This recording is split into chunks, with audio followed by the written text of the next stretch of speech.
I worry about Freddy. Do you worry about Freddy? Every now and then before I go to bed, I think, I wonder how he's doing. That P1, how much is that costing him? But you know what? I mean, that has made, I don't want to say it's made his channel, but like over the last year, it's constantly #1 trending. I worry every about time. all the other car YouTubers, though, nonetheless. I worry about all of them. They all make horrible decisions.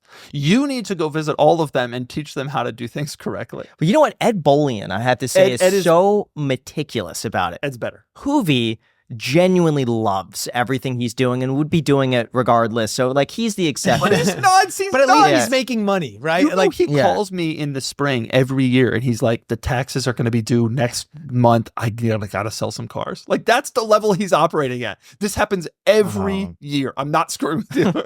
That's the level he's operating at. But he's a different mindset. I don't think he cares. For him, I don't think it's about money at all. I think he just genuinely, like when he bought the Fisker Karma, I felt like that was just a moment where it's like he's going to lose a ton of money on it. All it was do is horrible. sit there and watch his videos and worry about him. And that's true of all of them.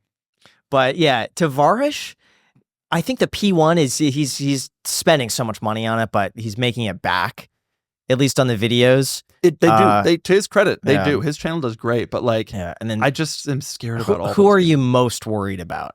Freddy probably is the #1 I'm worried about. He's got a big overhead. He's got like 3 garages, like warehouses. I don't understand why he really like he's fixing up like 20 cars. He also doesn't release content all that often. That's the thing that scares me about Freddy. He posts like once a month and he's just, the audience is obsessed with him. Like I think he's nuts in a great way. Like I love watching the content, but like it would be nice to get, more updates and posts. And I think that makes me scared. Plus I know that he's got a loan on that P1 and it's significant. Yeah. And so that really scares me. I think the views are offsetting it, but probably the one person I watch all the time, James Stradman. Stradman is my guilty pleasure. I love all of his. I watch all of his videos. Okay, do you agree? Stradman sidebar here.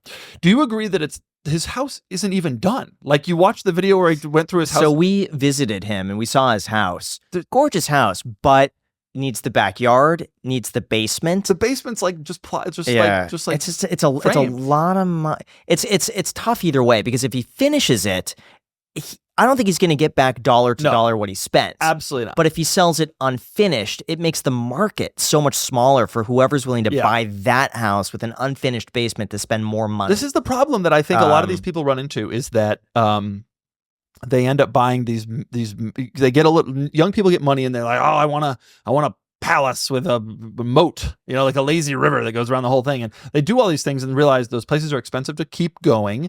And often in order to get a place like that, you have to buy land so far away from where land is desirable that it makes it hard to justify putting that much money into the land, because at the end of the day, when you go to sell it, the buyer pool is really small. I go on Zillow and I see these like 25,000 square foot houses in the middle of nowhere. And it's just like, you're never asking $4 million for it. Like $100 a square foot. Right.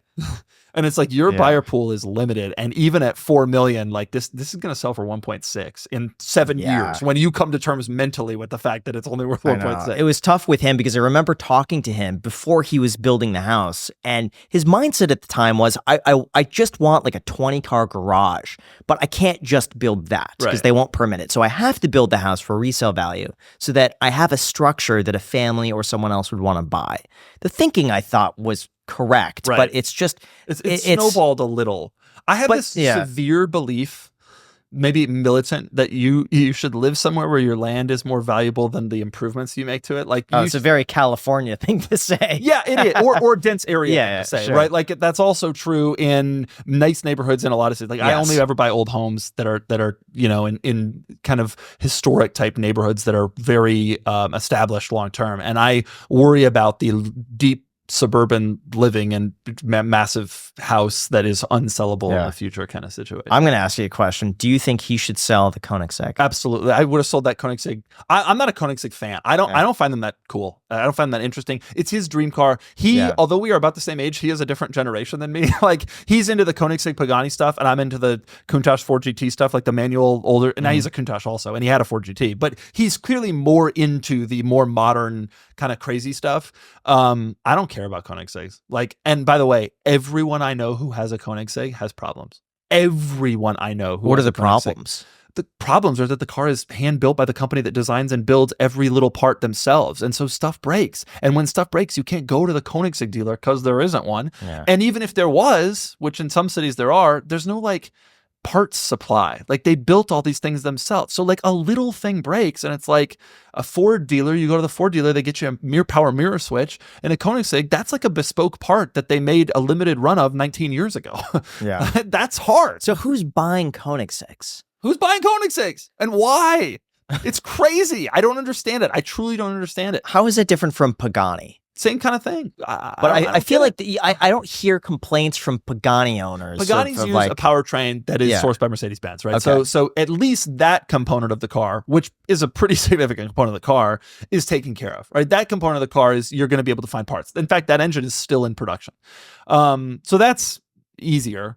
And other than that, though, I would worry about Pagani's in all the little intricacies. That stuff scares me. What if that stuff starts to break? I don't know. You're not getting that stuff. It's true of any bespoke car. And honestly, Ford GT part supply, 05 Ford GTs, they don't have a lot of those parts anymore either. Ford. You know what? I'm going on eBay and I'm probably going to reveal the secret, but buying Ford GT parts. It's a smart idea. Yeah. The guy I bought mine from, he bought seats, he bought steering, like big stuff, and he was able to sell it. He hoarded. He bought it when the car was new, when all those parts were easily available, and he sold it 20 years later for like 7x what every part was like in high demand. I'm talking to this guy on eBay who has every part that he's been hoarding for 20 years. He just bought everything, and he has duplicates. Yeah. Because I needed like a gauge. And he's like, oh yeah, I got like 3 of those. Oh, which gauge failed? My fuel gauge is in right now. Yeah. But right now, with the car is full, it's reading empty, which is fun. Same. It's a fun Mine is always empty, but I just top it off. Anytime I take the car out, I just top it off and I park it. Yeah. But no, the answer to who is buying Koenigseggs is people who already have everything else.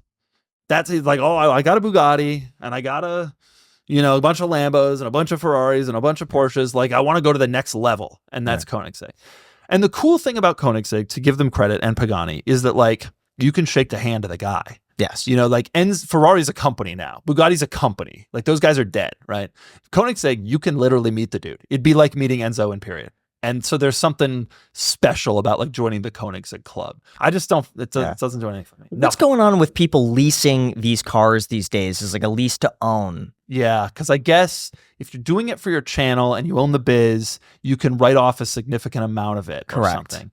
And I realized you could do this too late, and I never once did it. And now I don't own the biz anymore, which is unfortunate. Yeah. So, but it's a big thing that I think all these guys are doing. And everybody's like, well, you don't own the car then. Well, the leases aren't set up. People think of it like a traditional car lease. It's not really like that. Like at the end, you have this.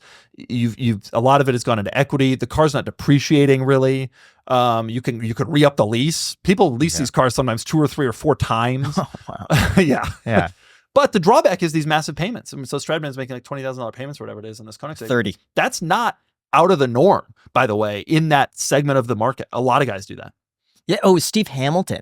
His payments were just through the roof. But for him, he was like, I financed these at low interest rates. Yeah. I'm not doing that anymore, but on all the ones I got like 3 years ago, it makes sense to have these payments at 3%. Yeah.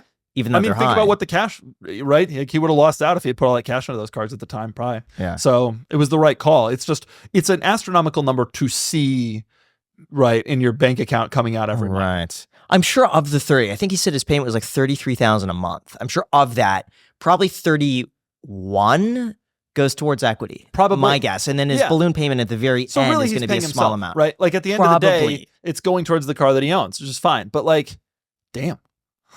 Yeah.